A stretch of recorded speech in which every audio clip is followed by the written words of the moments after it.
I'm a teacher here at Valley Middle School, and I'm sitting in my classroom right now, which looks more like my art studio.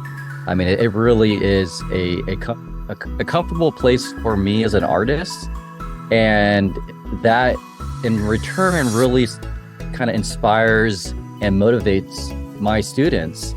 And I bring that up because I was first inspired to, or introduced to art. I was first introduced to art when I was a third grader, right across the street at Magnolia Elementary School.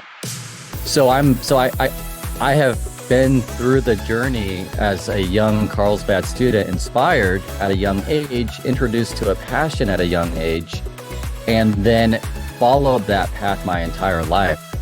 So I guess what I'm getting at is I started art and my love for art at a very young age, and I've stuck with it my whole life.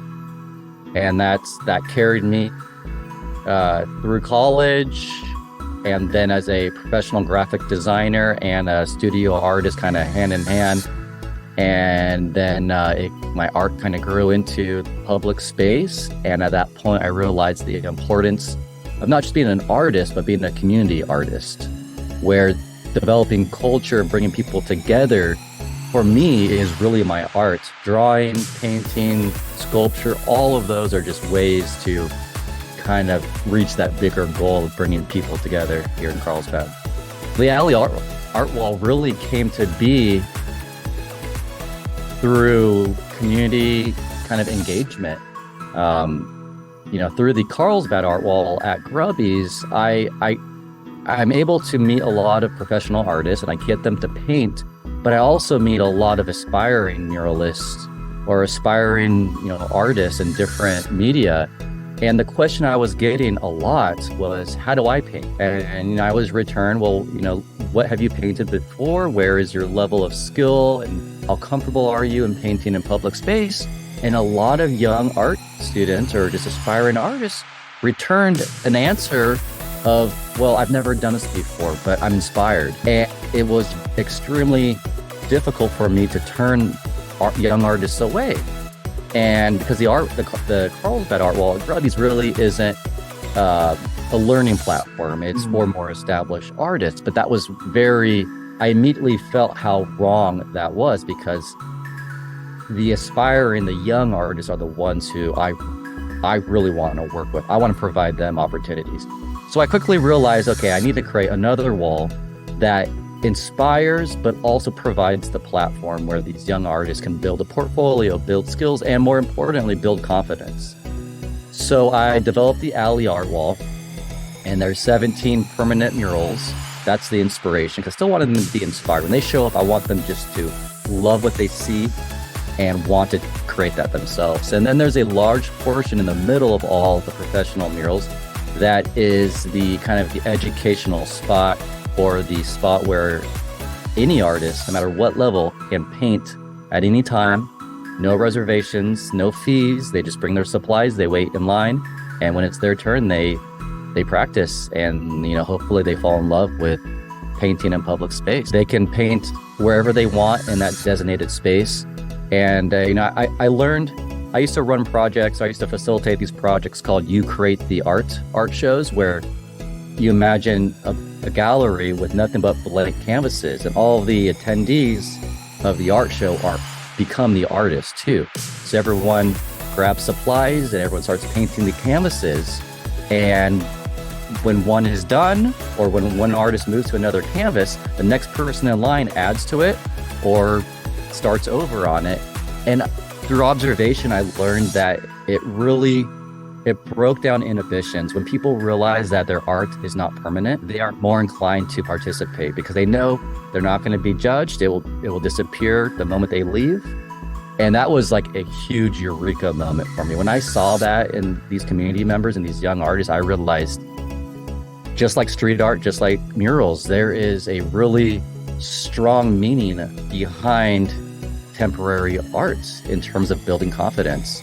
So that's why I tell the artists at the Alley Art Wall, don't worry about what you're making. This is all about practice. This is about participating and building confidence. Your art won't be there forever. It might not make it through the hour. They kind of stand up straight and they get excited and they go for it. And before you know it, we have artists who are now confident enough to hit the streets and get large scale commissions and, or commissioned within businesses. And it really helps them get on that journey. That's what I love about this project is it takes a village, it takes a community to make it happen. And we're all seeing the benefits of this project.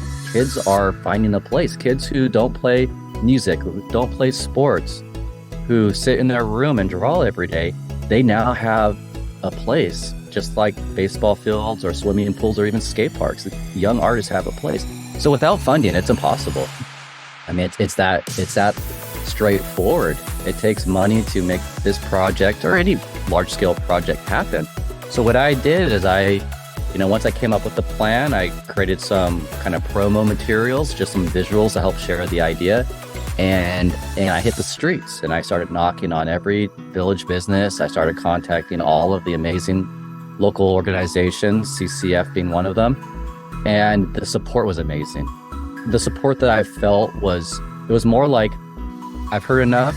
I don't need to hear anything. We trust this. We trust you, which is important. And you let us know what we need. And in 2 months, I raised over $30,000. Challenge was finding a fiscal sponsor because I wanted the donations to be a tax write-off. I felt like that was important because when I'm asking, for a substantial donation, I wanted to not only support the vision, but also, support the organization or the business behind it in whatever way I can. So that was one way to help out. So I talked to the Boys and Girls Club at the Carlsbad Village, and I've been working with them for almost 20 years. So it wasn't really a challenge because they were on board immediately, but it was something I had to figure out, and that was my solution. Other challenges were really just, I guess, sharing the idea. I don't have a big team. I mean, it's basically me. It is me. So getting to every business, organizing every conversation. I mean, I had a dozen meetings every day and I was just running around trying to sell the idea. And the selling point wasn't a challenge. I mean, I've been doing this for decades now and people, they've seen my ideas work. And I think that really helped. It was more just the logistics of getting FaceTime because I don't want to, if I could get in front of a person, I wanted to do it that way because a phone call or an email may work, but when you're asking for money, I like to have that FaceTime with someone and just really show like, this is important to me and your involvement is important. And the fact that, we get time to, talk like this is important. So, just the logistics of making the schedule work. It's pretty much a free-for-all. I do have a camera, so it's all monitored through archived video. So if there's an issue, I can, scroll back and find the footage. No one's watching it every minute, every hour of the day. It's really, there's a huge trust factor, a huge level of respect for the arts and for the project. And of course, there's a lot of locals who love that alley and love the village and frequent the village.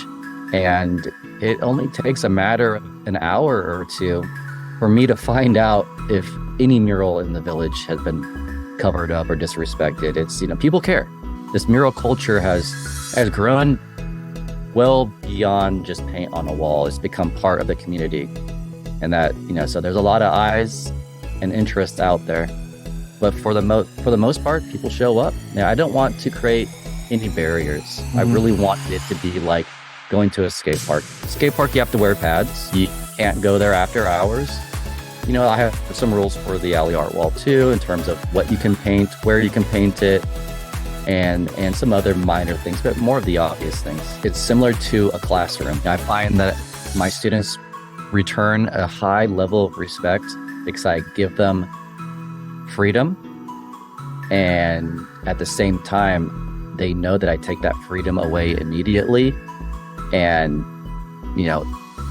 for the alley art wall, if something goes wrong, I think people know that that project is done and they don't want to lose a project, just like my students don't want to lose the freedom that I give them in my classroom. Back to the type of artist that I consider myself, I'm a community artist. The art that I make is bringing people together and creating this artistic culture, specifically in the Carlsbad Village. So to see this project working, it means everything to me. I mean, I feel like I produce a piece of artwork that I'm extremely proud of, and a piece of artwork that I want a lot of people to be a part of, because again, I was that kid who needed a place to grow my passion.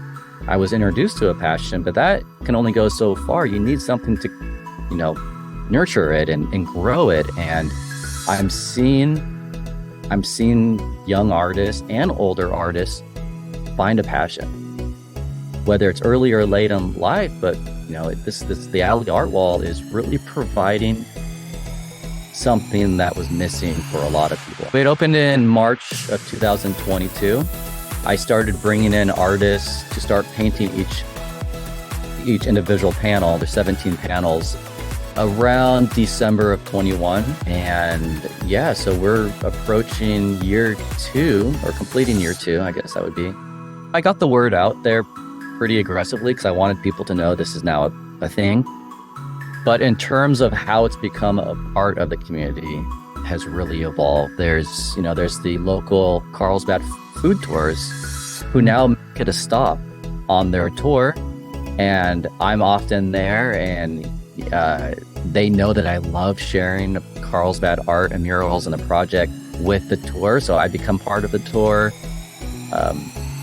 The amount of people that are painting the recreational spot, it's almost daily at this point.